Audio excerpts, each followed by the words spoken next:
Again, most of you were gracious enough to write down questions. We have lots of them, which is why we want to try and do it this way. We'll go through them and let these guys answer. And if I don't adequately ask your question, feel free to raise your hand and expand on it. If you do that, we ask you to keep your time to about a minute because we have a lot to get through here. But question from Patty. Since the Chamber of Commerce and hospitals support Medicaid expansion, which would create 30,000 jobs and help make Virginians healthier, why don't you support the Medicaid expansion? I think we'll just pass it over. So the Chamber of Commerce of Virginia came out with a statement that they would support what was called Marketplace Virginia. And Marketplace Virginia was a hybrid private-public option plan that, if passed, might do the things that were mentioned there, create 30,000 jobs and a couple others. I have not memorized all the benefits of Marketplace Virginia. What I will tell you, though, is what I have memorized and studied quite a bit. Again, back to the comment of trying to educate myself. Don't come from a healthcare background. But Marketplace Virginia did 3 things that gave me great pause. The first thing that Marketplace Virginia did is that it required a work search requirement.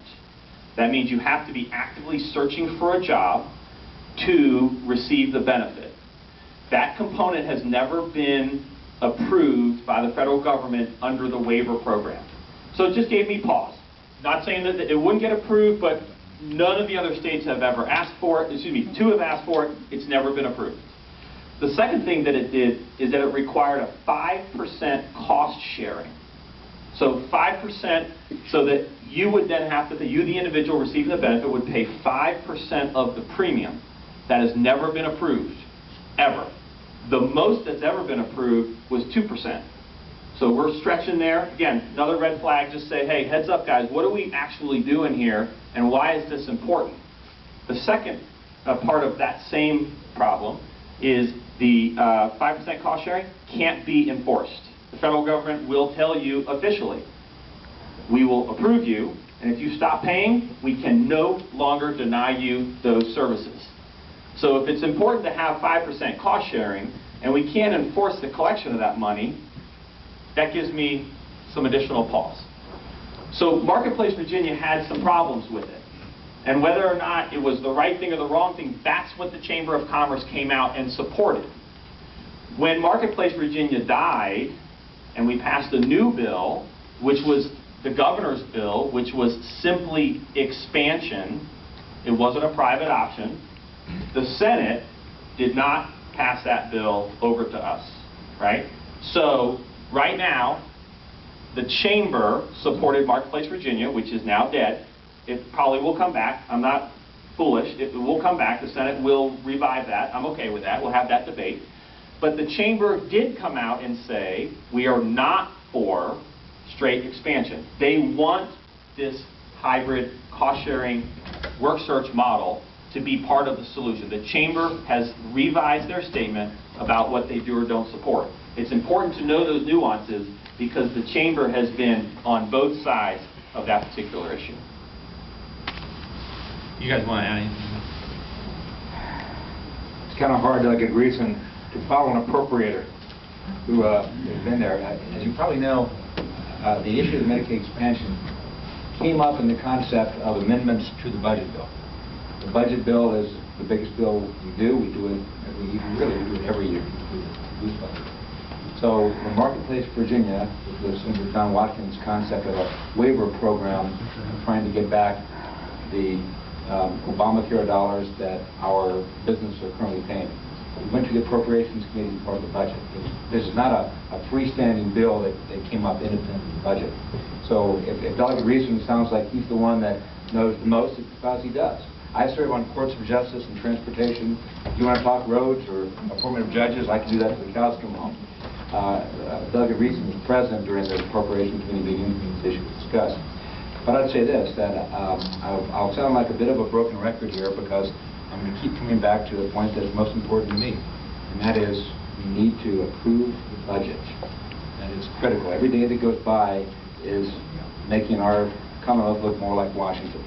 And if midnight June 30 comes and goes, we are in uncharted waters, ladies and gentlemen, and I believe, as a matter of constitutional law, that the governor cannot fund through executive orders the ability of running our government. So, have we had a full and thorough debate on Medicaid expansion or its various permutations, Marketplace, Virginia? The answer is no. And like Dr. Greason, I continue to get smarter every day. I read material that comes my way, and I note that there is a rather large spectrum. There's pure Medicaid expansion. The governor proposed a 2-year pilot program of that. Then beneath that, there's a large spectrum of what you could call waiver programs, some of which can be approved by CMS and HHS, some of which will fail that test. We don't know right now which ones the federal government will give a thumbs up to on waiver, and which ones they will say no to. With that, Delegate Rock, you want to back clean up? Sure. We didn't leave too much for you. And I don't think we all have to answer every question. Yeah, I think if you don't want to. Sure. I think the question was based on the premise and the talking point that Virginia expansion of Medicaid would create 30,000 new jobs. I've heard that one a number of times, and I'm really quite amazed. I think the federal government spent over $1 trillion on a stimulus program, and if they created any jobs at all, I'd really be surprised. It's just a failed concept. I defy anyone in this room to come up with an example of where increased taxation is applied to job growth has really amounted to a net increase in economic activity and truly significant job growth. There are so many studies that support that. When you guys 30,000 jobs. great job. Shall I continue, sir, or would you like to take the microphone? You asked. There's lots of studies. That wasn't a question, that was a statement. I said I defy anybody in the room. But again, I'll continue. If you want to talk over me, I may just have to. So, 30,000 new jobs. I think let's put it in perspective. Let's compare it to Obamacare. The Congressional Budget Office, I think, has said that 2.5 million full-time jobs have been lost as a result of the implementation of Obamacare, and it's just getting off the ground. So, what does that translate to in Virginia? Let's look at what happens when you threatened the AAA bond rating of Virginia. That's going to affect jobs in Virginia. A healthy economy, a strong economy, not one that is just bent on expanding subsidies and expanding the welfare state in Virginia. That's not the way to create jobs. I'd say promote a healthy economy, and we'll see job growth in Virginia. Real jobs. Susie, doctors like real jobs. Yeah. Hi, that was my question, and there was a part of it that wasn't addressed, which is about actually making Virginians healthier. I do know healthcare. I'm a nurse. I'm program manager of nursing services for Loudoun County Mental Health. There is not a day that goes by that we don't have people walk in and we try to provide the best mental health treatment we can, and they're diabetic and they have high blood pressure and they can't, and we say go to the doctor, and they're like, I have no money. It's the safety net in this state is full of holes, and it's heartbreaking. And that's what you're not talking about. You know, making Virginians healthier. And it is a financial jeopardy to our state that we don't do this. Sick people can't work. You have women who come in and they're pregnant, they have the baby's covered, and the mother who has to support that baby is not. You have women who work. 70% of the people that would qualify for the Medicaid expansion are people who work. We're talking about working Virginians. Yes.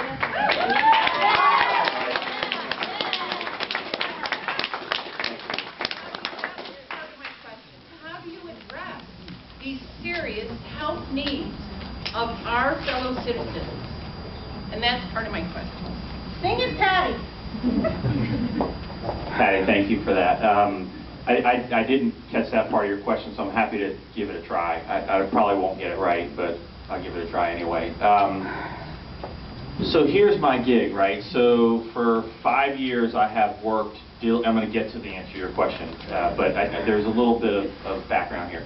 So for 5 years I have worked hard on legislation in 3 out of my 5 years to help children with autism, because Virginia has done a terrible job at doing that. And it took 10 years before me and 5 years of me working on that with hundreds and hundreds of other people.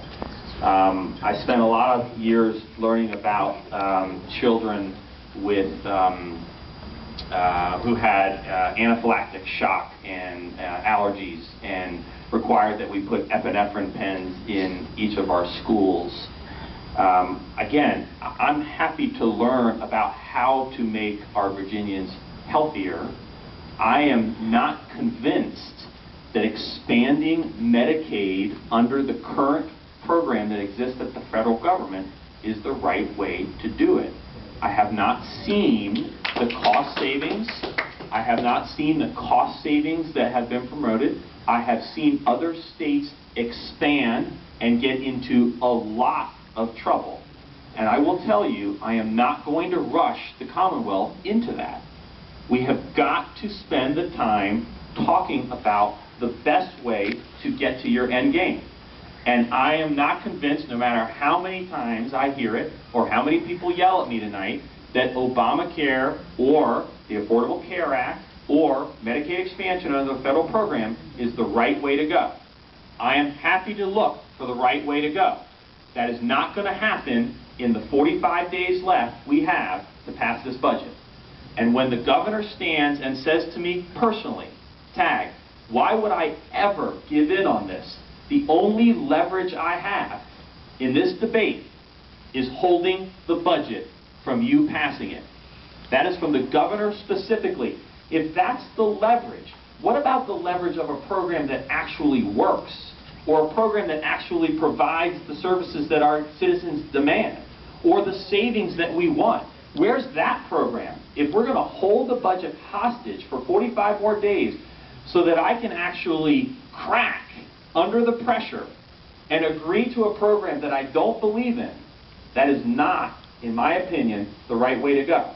So I would promote that we pass the budget. So be it if he loses his political leverage. Okay, guess what? It took us 27 years to figure out how to get our head out of our butt and fund transportation. Well, I voted for it because I thought it was the right thing to do. If we find the right program, we'll make it happen. I don't believe the right program is staring us in the face, and I don't think we should pass the budget with it currently in it in that format. So that's kind of where I am. We have a question from Sandy. What is the Medicaid fraud and abuse rate currently in Virginia? It's our understanding that we have a 0.3% rate currently, and we have less fraud and abuse than in any other state. Why would you not be in favor of making current uninsured Virginians a model for our state's wonderful program through expansion of Marketplace Virginia? Or whatever other program. Yeah. So Secretary Bill Hazel will stand before audiences and often say there's 30% of fraud, abuse in the program. No, he did not say that. 30%. I just heard him, he did not say that. He never said that. And what did he say? He repudiated that. Because I saw that has been incorrectly attributed to him, and he never said that it was taken out of context. PolitiFact has actually done something on it, and they have also debunked it and said it was a false statement that anyone's claimed 30% waste, fraud, and abuse in the Medicaid program. Right. Did you have a chance to ask him what the real number was then? The 30% number certainly isn't it. Okay, so I did. A little bit of setup, not meant to be a setup, but I've had that exact conversation with him because I mentioned to him. He did say it. He told me it was taken out of context. He said the words. That's how things get taken out of context, right? You can't say the words and then not have that. That's what happened. So he said the words. He went on to explain it's about 10%. So the 0.3% that we heard here, I have talked to the Secretary. I've asked him about the 30%. He shared with me it was about 10%. And a lot of that can be controlled through the reforms that Virginia is currently working on. He says with those reforms, we can get it down to below 1%. Great. That's a fantastic plan for us to work towards. That won't happen in the next 45 days. This is not going to happen. So why do we sign up for a program that is currently bloated, Pick the number, 1%, 4%, 5%, 30%. It is not 1% yet, but it could be. If we get the reforms done that the Merck committee has talked about, that the Senate and the House have agreed to, we can get this done. And then maybe you have something to work with. But why are we going through the next 45 days and holding the budget hostage, either side, Republicans or Democrats, whoever's holding the budget hostage? Why would we do that? Why don't we go through the reforms, get the programs in place, develop the thing that's going to work that everybody can get behind, and get rid of the political leverage that exists today? That's how I see it. Anybody? That's my question. Yes, ma'am. Would you like to follow up? Yes, ma'am. Yes. This is not a perfect world. Nobody has a perfect life. There will never be a program that is perfect.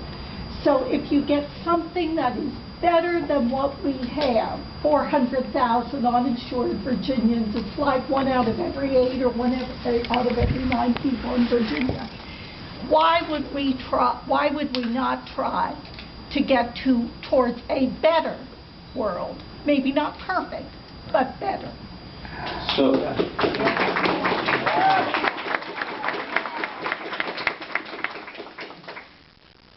it's a great question, a good clarity, and I appreciate it. I would suggest, from what I have seen from the Affordable Care Act, that we are not better, we're not even closer to better, we're not perfect.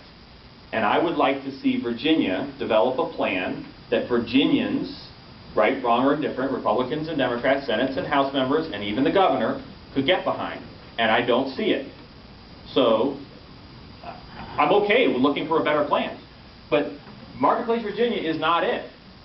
And 2-year pilot of expansion, which, if we went down a path of 2-year pilot, and we took all the money that the governor claims in his budget that we will save, and we give teachers a 2% pay raise, which teachers deserve every dime of it, and we give higher ed more money, and we give our hospitals more money, when that pilot ends at 2%, the governor stood there at his press conference with the piece of paper and he said, here's the letter right here, and if the pilot ends, are we going to give all that money, are we going to take all that money back?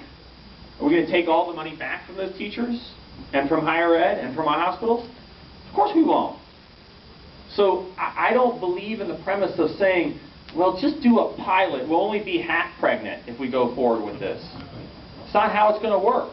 We have got to get a program that will work from day one, not put it in place and hope we can improve it over time. So I really think we have got to figure out what the right program is. I've been talking with hospitals. You'd think that they wouldn't want to talk to me because I've been on this side of the issue, but I'm talking to hospitals, I'm talking to doctors, I'm talking to teachers, I'm talking to whoever will talk. I will talk with you. I mean, I would love to learn what you're doing every day. I would love to teach it. I will absolutely do it. But I got to tell you, I am not a believer in the current plan. Why? What plan are you? Why? Yeah, what is your No, plan? What is your plan? What's your plan? What's your plan? What's One the question at a plan? time. The current plan is, as I started, and I think I did say it, but maybe you guys didn't put it in that same context, but it's too reliant on funding from the federal government that I do not believe will stay at 100%. They've already said it'll go to 90, and I don't believe it'll stay at 90. I think it will go down. That's two. No, and until we put the reforms in place, which have not been put in place, and we have not actually seen the results of those reforms to know that they worked, I'm not willing to go down. That's 2 reasons why I don't think this is the right path to go down. Everybody's a question. I want to ask a question too. We're going to try and get through these first, guys. Why would Virginia, and this is a question I know a lot of people have, so why would Virginia supposedly block the return of billions in its own federal taxes every year from denying Medicaid expansion? When do you guys want to do that? Some of these questions will probably all be sharing the same common sensory. So we can ask the questions different ways, but you're probably still getting the same answer. And that's okay. You probably know where I am about decoupling the budget from this issue. And I will freely admit that someone who spent a lot of my time this past session working on courts of justice and transportation bills. The only discussion that we had, those of us who are on appropriations, is when the chairman of the Appropriations Committee presented on the House floor Senator Watkins' Marketplace, Virginia, in the context of an amendment to the budget. Now, I respect our Appropriations Committee chairman a lot, but I did not support the concept of linking this polycentric and multifaceted issue with the budget. I just don't. I think if we want to have a good debate that's open-hearted, open-minded, there's a better way to do it. We could approve a budget and use special session Roman number 1 to have a discussion on the various permutations that may be possible of Marketplace, Virginia, or yet other permutations we've not seen yet. We can have a committee that will review it aside from the budget. Is it a good idea or a bad idea? We've not had that debate, because the only discussion on the House side has been basically in the context of the budget. So I know, Mr. Chairman, that you can sound like I'm a broken record. By the way, if you say that the term broken record is someone who does not remember vinyl LPs, someone says, what's a broken record? Back big time. Oh, good. 33 1/3 revolutions per minute, right? My kids have a bunch of them. So anyway, just some things like using the term of art. I don't want to waste my green stamps on this issue. Try that one on Generation Y. I'm dating myself by that. But I think in the context of a continuation of our current special session, which we're currently in right now, or a special session 2, there's a way we can have a good and full discussion where those of us who are not on the Appropriations Committee can hear that. But again, back to my talking points, our paramount duty is to adopt a budget. And let me mention one thing, that some have thought that if we don't adopt the budget, I'm putting on my lawyer hat now, if we don't adopt the budget, that Governor McAuliffe has implied constitutional powers by executive orders to fund the Commonwealth. Ladies and gentlemen, I don't believe that to be true as a matter of constitutional law. I just don't. Professor A. Dick Howard, a great law professor at the University of Virginia, said, well, the law is unclear, the Constitution of Virginia should not be read to be a suicide pact. I think the way the Constitution reads is very clear. If there is not a budget as approved by the General Assembly, the executive branch, headed by the governor, cannot spend money. Call it a suicide pact, call it what you will. You cannot spend money. So I got to keep getting back to my prime directive. We have to adopt a budget, and that June 30th midnight date is going to get closer and closer every day. And Doug Reeson mentioned that they're not even conference committees right now. That's very disappointing. I mean, the way that, in my understanding, the way the budget is traditionally done, it originates in the People's House, House of Delegates. The House adopts a budget. There's a good debate on the House floor. That budget goes over to the Senate. The Senate, as is their right, amends that House budget, and it comes back to the House.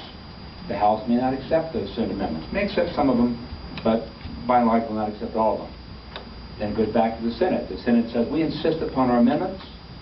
Then you have a bona fide conference committee working. That's the system.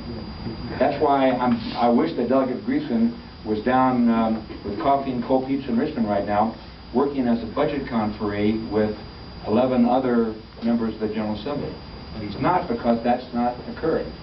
And I think the way the process procedure should go is, quite frankly, for the senators to amend the House budget and put Marketplace Virginia back in. That's fine. But set up this conference committee where those 12 conferees can do their job, roll up the sleeves, and make something happen. Thank you. Mr. President, I think why should billions of dollars was represented back to the federal government? You didn't understand. You keep on saying about how the system works. You already know that. We are not a KG student. Well, Just answer the question, why the billions of dollars of the state of Virginia went back to the federal government. I agree with you fully that our businesses are being taxed right now under Obamacare. Would you like me to answer the question? Business. I'd be glad to if you like to. As a part of the Affordable Care Patient Protection Act, also called Obamacare, our businesses are being taxed.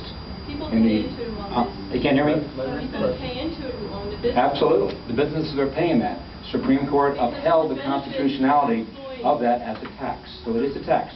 I freely admit that Virginia businesses are paying a tax. That tax is crossing the Potomac and is going into the general fund of the federal government, and it can come back to Virginia through Medicaid expansion or through an approved waiver program. I think we agree that's where we're at. I'll say this, the devil is in the details. What is the right vehicle by which those dollars can come back? The governor suggested, let's just have pure Medicaid expansion, make it a 2-year pilot program.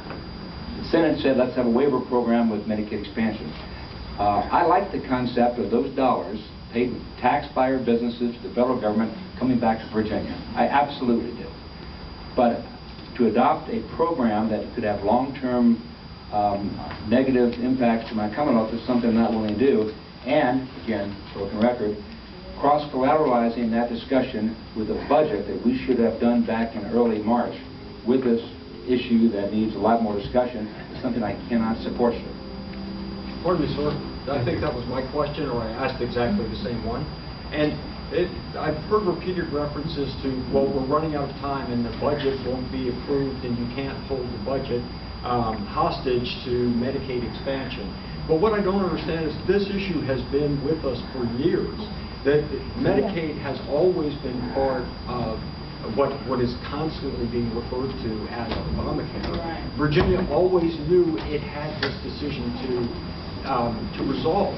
So I don't understand how so little attention, and because you're basically saying, oh no, we need time to sort of hash this out.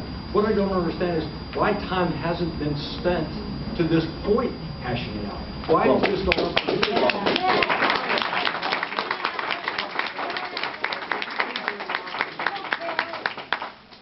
Medicaid has been around since the 1960s.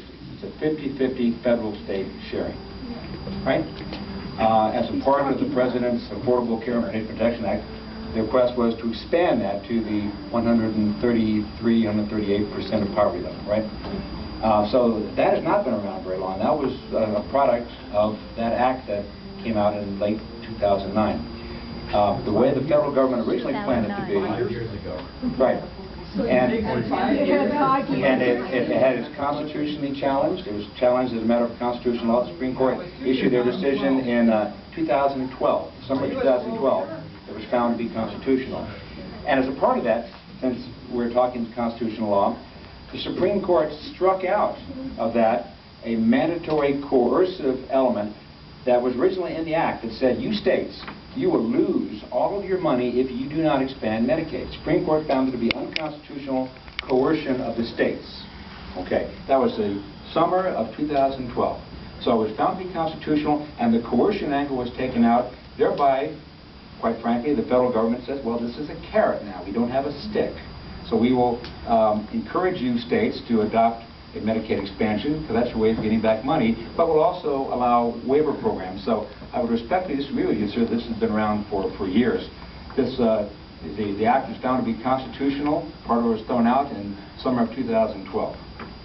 The thing, though, can I follow up on that? We're gonna. The thing is, though, that you know, Merck has been working on this, and in Merck, this is a follow-up to that. As you know, in August, there's if you look at the Merck documents that are published, in August, the Merck committee published documents saying all these benefits, had these lists of benefits for the Medicaid expansion, very few cons of it.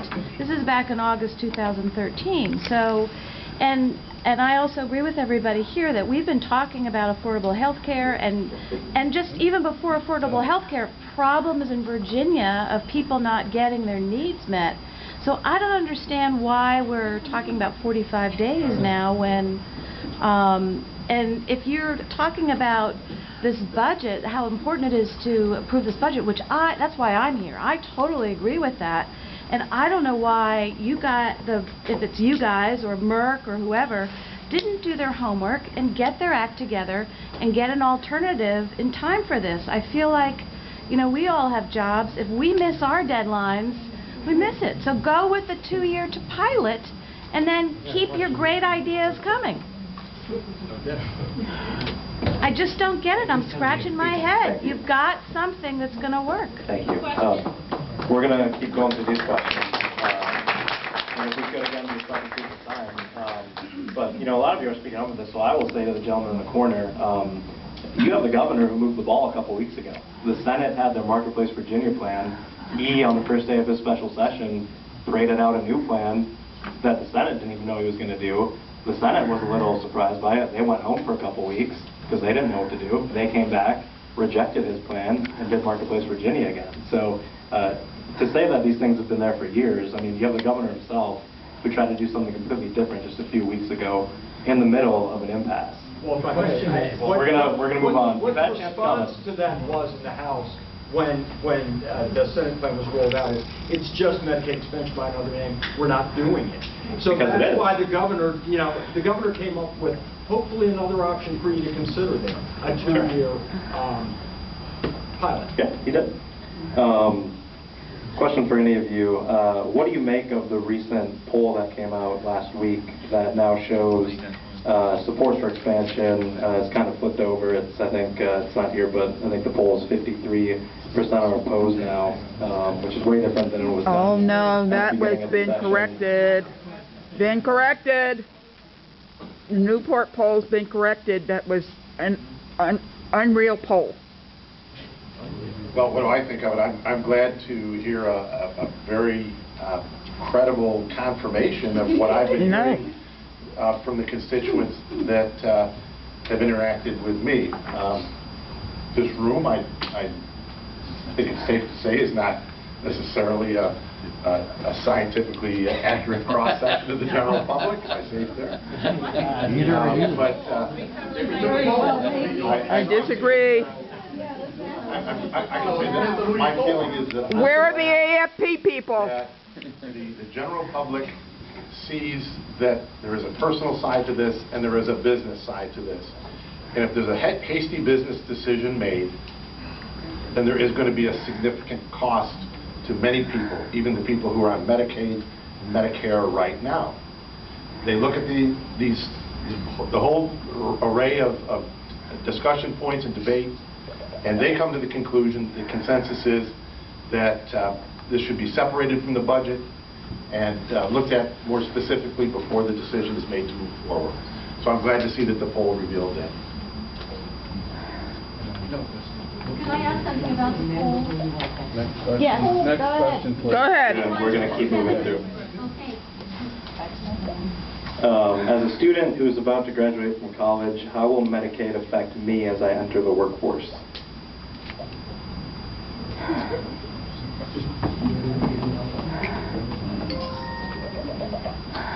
That's a good question. So if the student gets a job, and I'm trying to think through it live because I don't have any students that are about to get a job. My oldest is in 9th grade, and I'm just hoping he did well in his lacrosse game tonight. So if the student gets a job and has health care, I expect that Medicaid expansion won't affect them personally, maybe. Let's think through it live with you guys. I love when you guys are thinking through something with me in front of a live mic. It's the best part of this whole thing, for sure. But let's think about that, right? So, okay, my opinion is that if this particular individual is graduating from college and looking for a job, they will struggle because we've got a tough job market out there. Probably won't find a job right away. They probably will move back home for some period of time. And if my fear of the expansion actually comes true, and that the state government has to either spend an additional $250 or $1 billion to make up that difference, that could be very troublesome for this individual. There's probably a dozen different outcomes. Who asked this question? Do you guys want to clarify this question? He'll be on his Parents Affordable Care Act. Maybe some more clarity on kind of where you're coming from. I'm just trying to the other ideas I move forward. Yeah. It's really clear to me as how it's going to affect me. There's not a whole lot of information that I've been able to access. And I was wondering if you elaborate more on how it's going to affect me moving forward. Be on the Parents Affordable Care Act. So it could affect you in a couple different ways. one, it could not affect you at all. Two, you could fall in between the 100 and 138% of the poverty level. And that could be a problem for you, right? Because you wouldn't have a job, and you may not qualify for your parents' health care if they have it. So that could be a problem. Until the Affordable Care Act, because I have a pre-existing condition, and Virginia had no program. So I lived in Maryland. So you're good till you're 26. That's why there's a lot of different combinations of how this goes. Thank you, Obamacare. Thank you, Obamacare. Yay, Obamacare.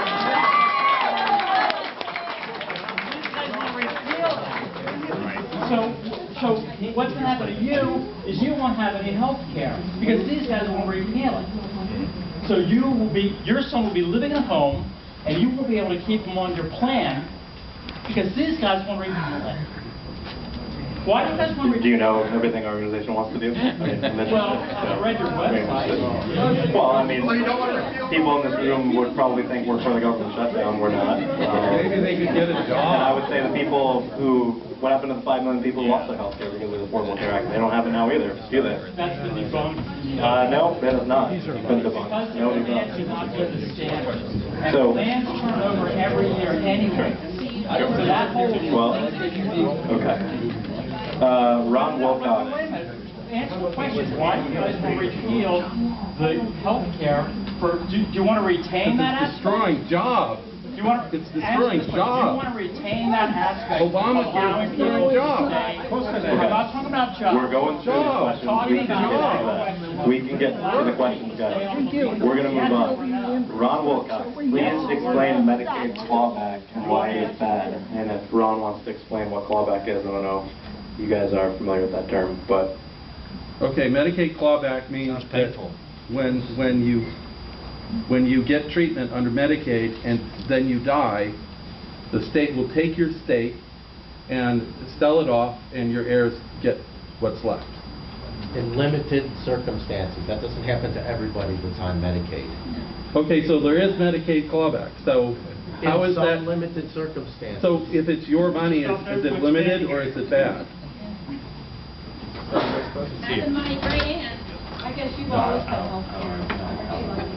How about a couple more of the elder? I'll be on Medicaid. I'll be on Medicaid.